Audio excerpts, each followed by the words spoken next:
ታሪካችን የሚጀምረው በ1999 ዓመተ ምህረት ሴራ ሊዮንን በደም አዘቅት ውስጥ በከተተው የእርስ በርስ ጦርነት ማዕበል መሃል ነው።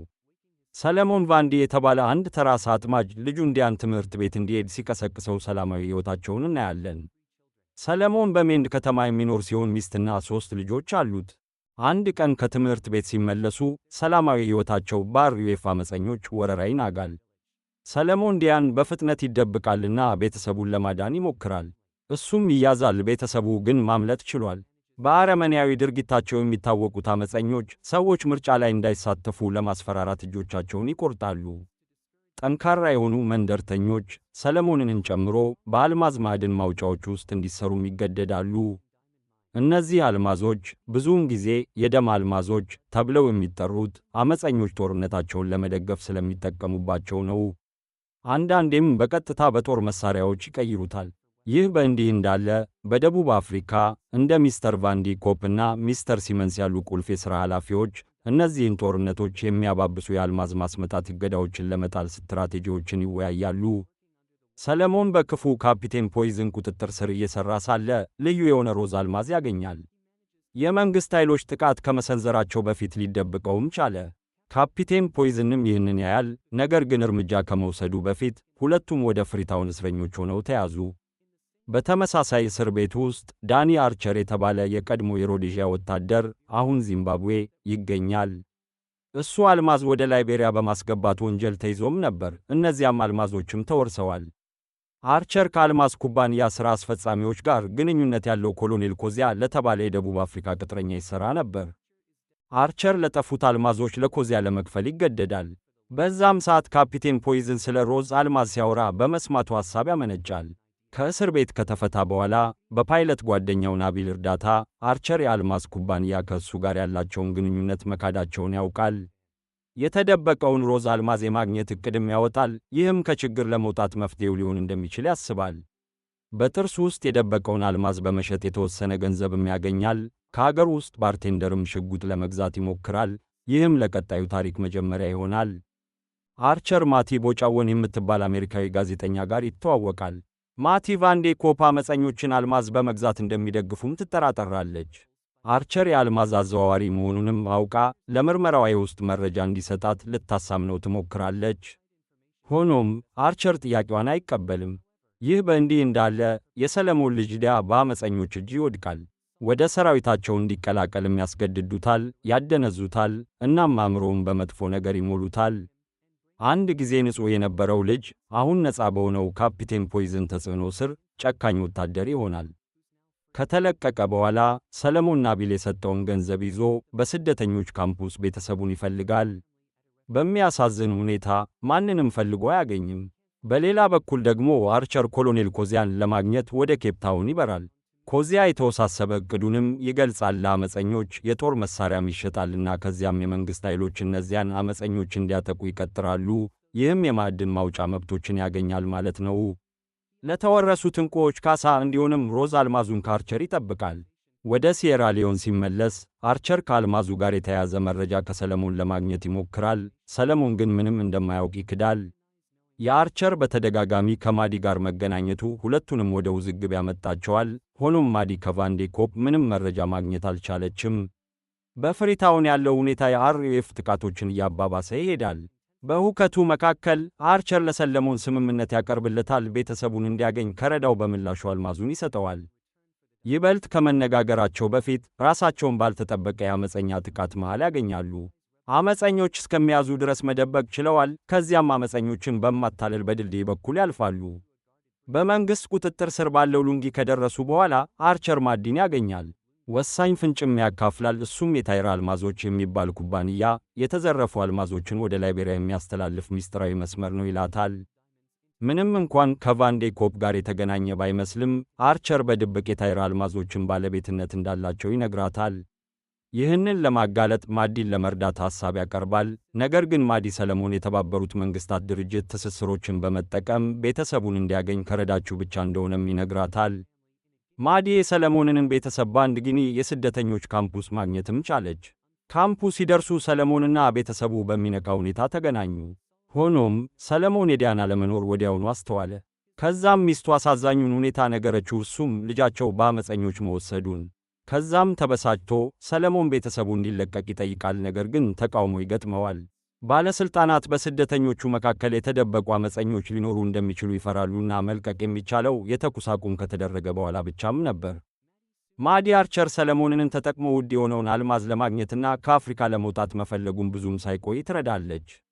ወደፊት የሚጠብቁትን ተግዳሮቶች ለመቋቋም አርቸር እና ማዲ ጋዜጠኞች እንደሆኑ አስመስለው ሰለሞንን ደግሞ ካሜራማን አድርገው ወደ አልማዙ ቦታ ወደ ኮኖ በፕሬስ ኮንቮይ እንዲጓዙ ይጠቁማል። ማዲም አንድ ቅድመ ሁኔታ ታስቀምጣለች። አርቸር የደም አልማዝ ንግድ ውስጣዊ አሰራርን ከገለጸላት ብቻ እንደምትረዳው ትናገራለች። ይህም ሙሰኛውን ሥርዓት ለማጋለጥና የግጭት አልማዞችን ፍሰት ለመቀነስ በማሰብና በዚህም እየተካሄደ ያለውን ጦርነት ሊያቆም ይችላል ብላ ታስባለች። አርቸር እምቢ ማለት ስለማይችል የአልማዞችን ሕገወጥ መንገድም ያሳያል። ድንበር ተሻግረው ከተዘዋወሩ በኋላ በሞንሮቪያ ያሉ ገዢዎች እጅ ይደርሳሉ። እነሱም ባለሥልጣናትን ጉቦ በመስጠት አልማዞቹን በሕጋዊ መንገድ በላይቤሪያ እንደተቆፈሩ በውሸት ያረጋግጣሉ።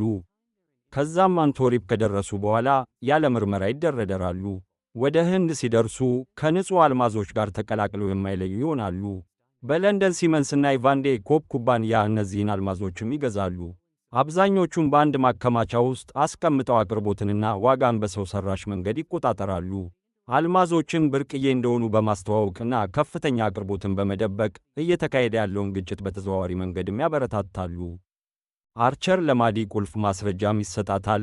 መረጃውን አልማዙን ካገኘ በኋላ ወይም ከሞተ በኋላ እንድታጋልጥም ይነግራታል። እንደ ሚዲያ አባላት በመምሰል አርቸር እና ሰለሞን በኮንቮይ ወደ ኮኖም ይጓዛሉ። በመንገድ ላይ በአርዩኤፍ አመፀኞች ይጠቃሉ። ከማዲ ጋር በሌላ የጭነት መኪናም ውስጥ ሆነው በጭንቅ ያመልጣሉ። ነገር ግን ሌላ የአመፀኛ ጥቃት ይገጥማቸዋል። የተበላሸውን መኪናቸውን ትተው ወደ ጫካውም ይገባሉና በእግር ይጓዛሉ። በሩፍ የተወሰዱ የቀድሞ የሕፃናት ወታደሮችን በማገገም በማስተማርና አዲስ የዓላማ ስሜት በመስጠት የሚመራ የቤንጃሚን ማርጋ የተባለ የአካባቢ ሚሊሻ ያጋጥማቸዋል። አርቸር ቤንጃሚን ከብዙ አመፀኞች ጋር ከወጣትነታቸው ጀምሮ ባለው ሰፊ ግንኙነት ምክንያት ወደ ኮኖ አስተማማኝ መተላለፊያ ቃል እንደገባላቸው ለማዲ ይነግራታል። ጉዞአቸውም አደገኛ ነበር። ድልድይ ላይ የሕፃናት ወታደሮች ሲያጋጥሟቸው ቤንጃሚን ለመደራደር ያደረገው ሙከራ ይከሽፍና በጥይት በመመቱ አርቸር በፍጥነት እንዲያፈገፍግ ይገደዳል።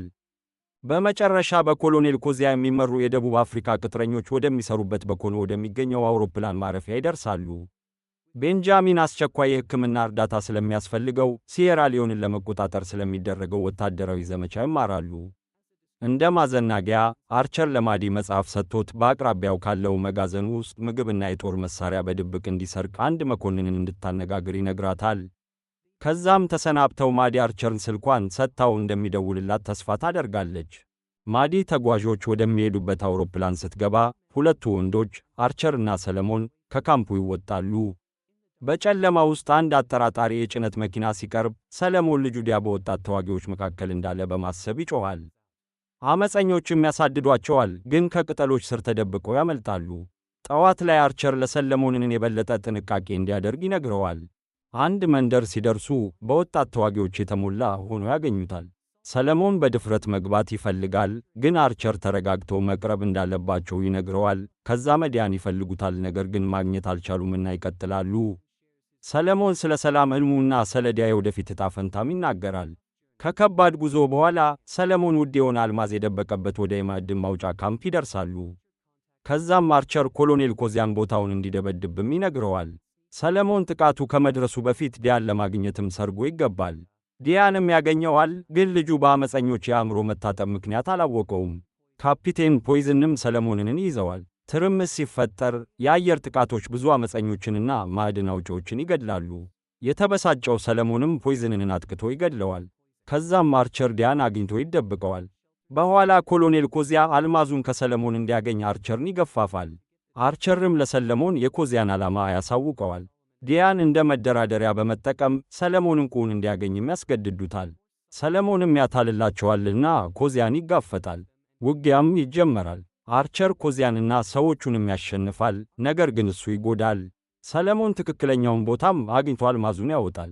ነገር ግን በድንገት ዲያ ሁለቱንም አርቸርና ሰለሞንንም በሽጉጥ ያስፈራራል። ሰለሞን በንግግሩ እንዲቀላቀላቸውም ያሳምነዋል። ወታደሮች ሲያሳድዷቸው ወደ ማምለጫ ዕቅዳቸውም ይንቀሳቀሳሉ። አርቸር ለናቢል የአውሮፕላን ማምለጫ እንዲያዘጋጅም ይነግረዋል። በኮረብታ ላይ ወደሚገኝ የአውሮፕላን ማረፊያ ለመድረስ ይሞክራሉ። አርቸር ግን ተጎድቶ ስለነበር መቀጠል አልቻለም። ስለዚህ አልማዙን ለሰለሞን ሰጥቶ ዲያንና ራሱን እንዲያድን ይነግረዋል። ከዛም ማምለጫቸውን ለመሸፈን አርቸር ወታደሮችን ይገጥማል። የመጨረሻ ድርጊቱም ለማዲ መደወል ነበር። ሰለሞንን እንድትረዳውም ይጠይቃታል። የአፍሪካን ውበት እያሰበ በሰላም ይሞታል። በለንደን ማዲ ሰለሞንን ለሲመንስ ታስተዋውቀዋለች። ሲመንስ ለአልማዙ 2 ሚሊዮን ፓውንድ ያቀርብለታል። ሰለሞን ቤተሰቡን ከማግኘት ጋር በሚለው ቅድመ ሁኔታም ይስማማል። ግብይቱ ሲፈጸም ማዲ በድብቅ ፎቶግራፍ ታነሳለች። በኋላ ላይ ደግሞ የግጭት አልማዞችን ጨለማ ዓለም በመጽሔት ጽሑፍ አማካኝነት በማጋለጥ የወንጀል ድርጊቶችን ታጋልጣለች። ሰለሞን በማዲ የታተመውን የአርቸር ፎቶግራፍም ይመለከታልና በኬምበርሊ ደቡብ አፍሪካ በሚካሄደው የግጭት አልማዞች ጉባኤ ላይ ስለ ጉዟቸው ይናገራል። ይህ በ2000 ዓመተ ምህረት የኬምበርሊ ሂደት ማረጋገጫ ዘዴን የወለደውን እውነተኛውን የኬምበርሊ ስብሰባም ይመስላል። ቪዲዮውን ከወደዱት ላይክ ማድረግ፣ ለወዳጆቻችሁ ማጋራትና ቻናላችንን ሰብስክራይብ ማድረግ አትርሱ። በሚቀጥለው ቪዲዮ እስከምንገናኝ ድረስ ደህና ሁኑ።